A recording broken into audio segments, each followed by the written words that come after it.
Son las 12 menos 5 en todo el país. Estamos comunicados vía Zoom con la licenciada Mónica Esquivel. Ella es directora del CERP del Este. Buen día, ¿cómo le va? Muchas gracias por la invitación al Centro Regional para participar en su programa. Bueno, más allá de que tenemos una pequeña dificultad, la estamos viendo perfectamente bien, pero tenemos alguna pequeña dificultad con el audio. Vamos a ver cómo lo podemos solucionar. Esquivel, le quería preguntar, bueno, ¿cómo está trabajando el CERP? Recordamos que es un centro regional de formación de profesores, nada más ni nada menos. ¿Cómo están encarando este trabajo en medio de una realidad tan compleja como lo es la de la pandemia? Bueno, en realidad es un momento difícil para toda la comunidad educativa y para todo el Uruguay y a nivel general, ¿verdad? Es un tiempo de tensiones, de contradicciones, de dudas, de miedos, de cambio de hábitos. Cambio de hábitos, y no solamente me refiero al uso del tapaboca o me refiero a lo que tiene que ver con la higiene y todo lo que todos los días nos están informando que debemos hacer. Tiene que ver con unos cambios de hábitos en nuestra vida, en nuestra cotidianidad, en la forma de comunicarnos y de estar con otros. Entonces eso afecta también, sin ninguna duda, el ámbito educativo y particularmente a este centro, que es un centro muy grande, que es un centro regional, que atiende estudiantes de toda la región este del país y que de alguna manera intenta y ha intentado desde el 13 de marzo del 2020 pasar todo lo que es un funcionamiento presencial a la virtualidad. Eso ha llevado mucho pienso, mucha reflexión, mucho trabajo en equipo colaborativo con el plantel docente, con el colectivo de los profesores que integran el equipo de gestión, con el equipo de administrativos, que sin ninguna duda ha estado a la altura de las circunstancias. Porque yo quiero recordar que de alguna manera estamos todos afectados por esta pandemia. Muchas veces se nos convoca en diferentes medios para hablar de determinada temática y particularmente en mi área específica, que es la psicología de la educación, pero también la psicología clínica, uno muchas veces aporta sobre determinados temas, pero que en realidad no nos afectan. En este momento no hay nadie que pueda hablar de esta temática sin sentirse afectado en su vida personal, en sus hábitos, en lo que tiene que ver con la familia, en lo que tiene que ver con la comunicación. Y creo que este es un tema clave en lo que tiene que ver con el pensar también a los centros educativos luego de la pandemia, en una post-pandemia. Yo creo que hay que pensar no solamente en los impactos que está teniendo ahora los centros educativos, formación de docentes que ya venía siendo de alguna manera objeto de una crítica constructiva, de cómo estar a la altura de un siglo XXI que de alguna manera exige otro tipo de enseñanza para los docentes y otro tipo de formación también para educadores como son los educadores sociales.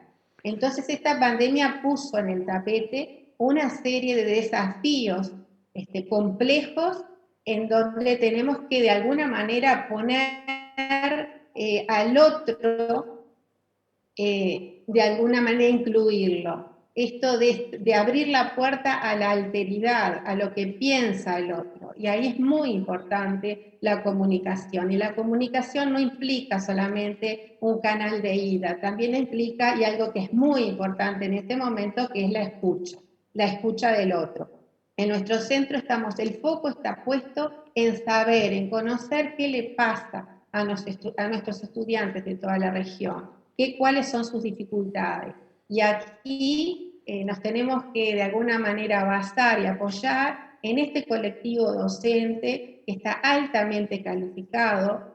Nosotros tenemos en nuestro plantel profesores titulados, profesores con posgrado, profesores que tienen maestría y profesores que están cursando o que incluso ya han alcanzado el nivel de doctorado. Es un nivel de formación muy alto, pero la pandemia no mide a la formación, también se mete con esa formación. y juntos estamos tratando de atender esas dificultades para tratar de sostener, contener y llegarle a cada uno de nuestros estudiantes que han logrado formar parte del estudiantado del Ser del Este. Usted hablaba de la contención, Esquivel, y yo le quería preguntar, porque evidentemente, como lo dice la propia sigla, este es un centro regional de profesores, es decir, que hay estudiantes que son de Maldonado y otros que no son de Maldonado, algunos que viajan, otros que están viviendo acá mientras estudian la carrera, pero la contención que se les da a los alumnos que no viven en Maldonado, cómo trabajan, hay algún curso semipresencial, cómo atienden esa cuestión geográfica que también se ve complejizada por todo esto que usted acaba de detallar muy bien. Claro, en realidad nosotros que la regionalidad trasciende la pandemia, nosotros tenemos un sistema de becas por los cuales hay un cupo, que eso está estipulado para cada centro regional en el país, un cupo de becados que asisten, ¿verdad?, a las residencias estudiantiles, en este caso de nuestro SER, tenemos 2 residencias estudiantiles, y por ese sistema de becas los alumnos acceden a una formación terciaria. Estos alumnos procedentes de diversos parajes, de diversos lugares de nuestra región este, que muchas veces la población de Maldonado no conoce o no tiene idea de los lugares de procedencia de estos jóvenes, que en estos 22, 23 años que tiene nuestro centro, le hemos ido devolviendo a esa comunidad regional egresados que se insertan en diferentes lugares de la región este, en liceos, a veces liceos chicos, pero que atienden a adolescentes, a alumnos adolescentes de regiones que en su momento no tenían un caudal de profesores titulados. En este momento esos egresados están haciendo un impacto muy fuerte en la región este, elevando el nivel de titulación y obviamente de profesionalización de lo que tiene que ver en este caso con la educación secundaria. Pero en este contexto de emergencia sanitaria, el gran desafío desde el 2020 ha sido para un centro que es presencial, que traía a sus estudiantes en un régimen de becas, atenderlos a través de la virtualidad, a través de la plataforma CREA, mayoritariamente la plataforma de educación. Nuestros estudiantes han, digamos, tienen acceso a algunos equipos de computación, hemos tratado de hacer un relevamiento de aquellos estudiantes que necesitan equipo, que tienen dificultad, tratamos de hacer un relevamiento también de aquellos estudiantes que por el lugar o el paraje donde viven, muchas veces en el campo, han tenido dificultades de conexión y las tratamos de resolver, ya sea a través de la residencia o a través del propio centro, o a través de cuestiones centrales que se resuelven a nivel central. Pero básicamente esa contención también parte de este equipo de docente muy fuertemente formado, pero yo quiero destacar también la sensibilidad del staff del Ser del Este, que intenta, que permanentemente está haciéndonos saber cuáles son las realidades de nuestros estudiantes, qué es lo que les está pasando, para de alguna manera tratar de salirle al paso a esta situación. El año pasado, como todos los centros educativos, perdón, hemos tenido alumnos que de alguna manera no han logrado continuar. En la presencialidad muchas veces también se comienza la carrera y en el primer tramo del año muchas veces se desvinculan. Estamos tratando de hacer con mucho esfuerzo intentos de revinculación. ¿Y por qué se estudiantes. desvinculan, Esquivel? ¿Cuáles son los motivos para que de repente tan tempranamente desistan de la carrera? En realidad hay varias motivaciones. Una de ellas tiene que ver con que no siempre la cuestión vocacional está muy firme. Hay una gran diferencia entre la persona que decide hacer magisterio y la persona que decide hacer, por ejemplo, un profesorado de matemática, de historia, de filosofía. En el caso de magisterio, que no es nuestro centro, no forma maestros, pero conocemos el tema por haber trabajado unos cuantos años en esa línea, el maestro, el joven que quiere ser maestro le gustan los niños Claro, y enseñar. claro. En el caso de un profesor le gusta la disciplina. Entonces, en el centro uno busca de alguna manera desarrollar esa vocación y ese gusto por trabajar con adolescentes. Es decir, porque son los dos, digamos, las dos específicas, conocer los conocimientos específicos de la disciplina, pero también conocer cómo trabajar y atender a alumnos adolescentes. Claro. Entonces, muchas veces por otro lado, hay otras cuestiones vinculadas con las dificultades en cuanto a la cobertura, es decir, nosotros cubrir las vacantes es todo un tema en el interior del país. Y a pesar de que estamos a escasos kilómetros de la capital y tenemos un porcentaje importante de docentes que están bien calificados, que viajan desde Montevideo para trabajar en nuestro centro, muchas veces hay algunas disciplinas, algunas asignaturas que tienen una especificidad en la que no muchos docentes están formados.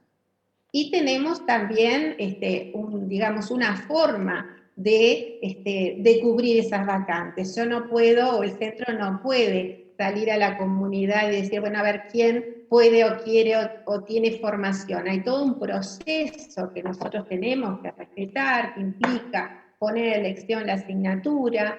Si esa asignatura no se cubre por las vías, ya sea por profesores efectivos, por profesores que sean interinos, que estén en llamados abreviados, que estén en alguna lista nacional. Entonces ahí hacemos un llamado abreviado, tenemos plazos, tenemos que publicar ese llamado, tenemos que tener la autorización del Consejo para hacerlo, luego viene la autorización, hacemos el llamado, las personas interesadas presentan su formación, su currículum, se conforman los tribunales evalúan los méritos de las personas y luego que está listado con el orden de prelación, eso se envía al Consejo de Formación y Educación a homologar.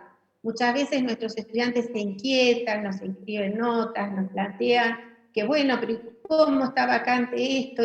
Y nosotros hacemos y cubrimos los pasos que hay que cubrir, que desde el punto de vista de la normativa nos ampara. Entonces, Claro. una vez que ese llamado volvió, volvemos a poner la asignatura a elegir. Lo que muchas veces sucede es que, bueno, los docentes van cubriendo su carga horaria, obviamente, porque es su fuente laboral, y muchas veces cuesta mucho, y si bien es prioridad de este centro cubrir, porque lo central, lo básico, es que ese grupo, esos alumnos, tengan un docente al frente de su clase. Eso es lo básico y pasamos buena parte de nuestro tiempo tramitando estas cuestiones. Esquivel, ¿cuántos docentes hay en formación en el SERP? Una vez que logramos que el 50 docentes, es un centro que Le voy, creció, le voy a pedir, muchísimo, discúlpeme, comenzó le voy a pedir si nos puede repetir porque justo se entrecortó el audio. ¿Cuántos? alrededor de 150 150. docentes. Bien, bien, perfecto. En todas las, o sea, formación de docentes y luego eligen la asignatura o ya se perfilan como para la asignatura que elijan. El alumno entra ya inscripto en una determinada carrera. Tenemos dos Bien. carreras, profesorado y educación social. Dentro de la carrera de profesorado tenemos 13 especialidades más 5 especialidades que son semipresenciales y que dependen, nosotros tenemos un referente del semipresencial, pero depende a nivel central desde el semipresencial de Montevideo. Entonces, el alumno que entra en una disciplina, en una especialidad como matemáticas, se inscribe en esa asignatura y va a tener las asignaturas específicas más lo que se denomina el núcleo de formación común, que son las ciencias de la educación.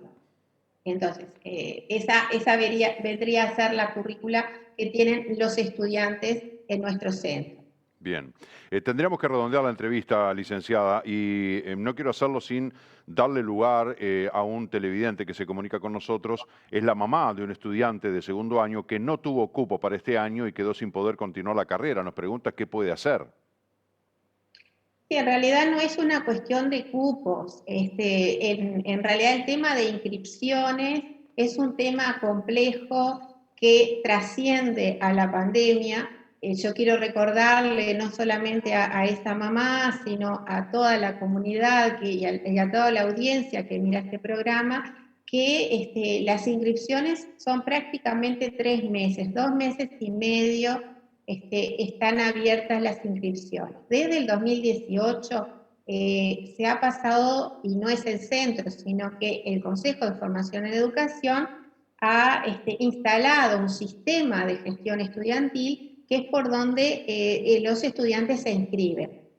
Y este tema es un tema que es profundo, porque en realidad estamos convencidos que los jóvenes manejan las tecnologías con una solvencia que en realidad esta pandemia y el sistema de gestión estudiantil nos ha demostrado una gran paradoja, porque estudiantes que manejan las redes sociales, que manejan el WhatsApp, que se comunican a través de lo digital, resulta que tienen dificultades, y eso es lo que hemos constatado, para inscribirse en una plataforma que es virtual y sobre la que no tiene injerencia del centro, es decir, la injerencia del centro es luego recibir la documentación.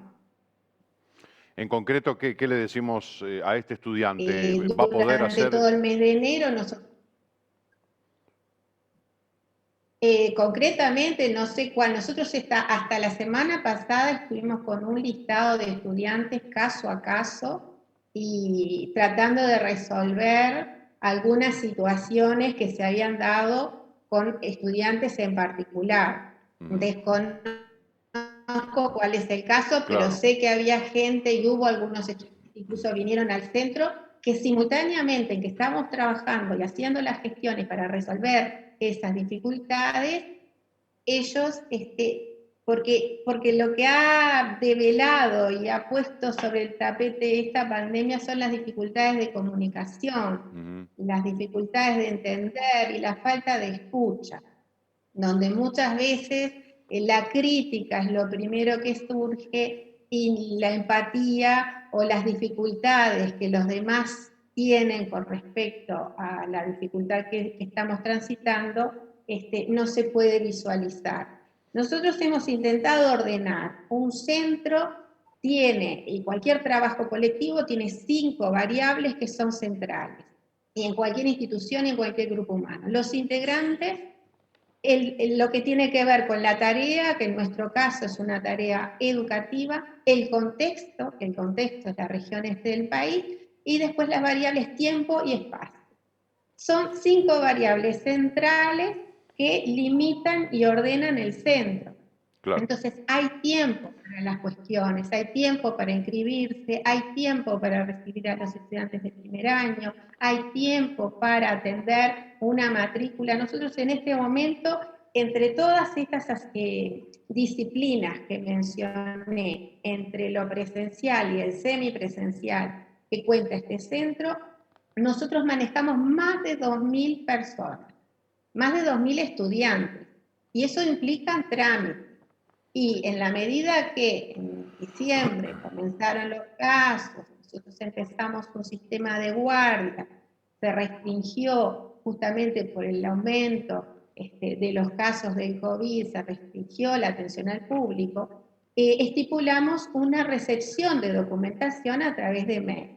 Muchas veces los jóvenes, no digo que en la mayoría de los casos no, algunos casos puntuales, porque quiero enfatizar que la gran mayoría de los jóvenes se inscribió en tiempo y en forma en el centro, porque a veces nos olvidamos casuístico y en una cuestión más del caso a caso. Claro. Licenciada Esquivel. Yo creo que es muy importante en este... Digo, no, tenemos que redondear, ya nos hemos quedado sin tiempo. Le vamos a sugerir a este estudiante que se acerque al SERP para de repente evacuar la duda y bueno, ver qué posibilidades, ya que nosotros tampoco tenemos identificado el contexto del caso, simplemente trasladamos una inquietud de un televidente, pero que lo mejor quizás sea que se acerque hasta el edificio del SERP y allí pueda replantear su situación a ver qué opciones puede haber. No sé si eso de repente Las puede ser... vías, Sí, las vías de comunicación están todas publicadas en la página bien, web institucional, hay una página de los DOE. Le recuerdo porque nosotros no estamos con atención al público claro, por obviamente, está bien, decisión de la ANEP, ¿verdad? está Entonces, bien. por más que el alumno se acerque, yo creo que es importante que se acerque por las vías que hemos instrumentado de comunicación. Bien, perfecto. Esquivel, muchísimas gracias por atendernos esta mañana. Un gusto conversar con usted. Gracias a ustedes, Gracias, igualmente. que le vaya muy Adiós. bien. Hasta luego. Sí, claro, fue una cuestión que el estudiante vaya al SERP y evacúe las dudas. Bueno, no puede ir porque obviamente no están atendiendo de manera presencial, pero bueno, busca la información de cuáles son las vías para comunicarse y que plantee su situación, porque bueno, según lo que decía Esquivel, como que los plazos ya pasaron, ¿no? Hacemos la pausa, ya volvemos.